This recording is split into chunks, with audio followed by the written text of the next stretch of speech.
Pengalaman selama hampir 3 dekad dalam kerja-kerja masyarakat dan akar umbi dianggap sebagai satu aset penting bagi Dr. Faisal Ibrahim dalam menggalas peranan barunya itu. Beliau juga mahu memimpin dengan caranya tersendiri dan selesa didekati masyarakat.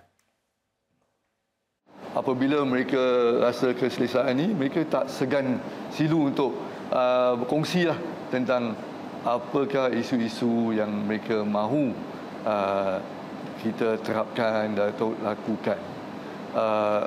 Yang saya dengar pada bulan-bulan yang lalu, kalau bandingkan dengan pada tahun-tahun yang lalu adalah mungkin mereka mahu kepimpinan untuk mendengar lebih mendalam dan luas tentang rintihan mereka. Sejak menyertai politik pada 2006, Dr. Faisal juga sudah berpindah kawasan undi sebanyak 3 kali dan menyandang jawatan dalam 6 kementerian.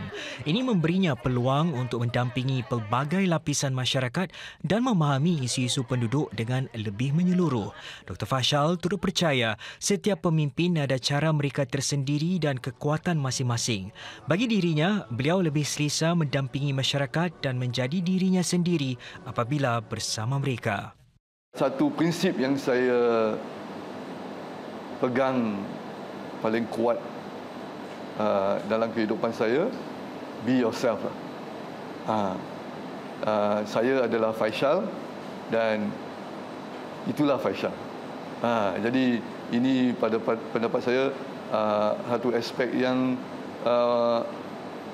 penting dalam kehidupan saya. Ini adalah satu aspek, bukan saja sebagai seorang menteri yang menjaga kemaslahatan masyarakat Islam, tapi seorang pemimpin di rumah, di mana anak-anak kita, ahli keluarga kita harus rasa selesa untuk berbual dengan kita.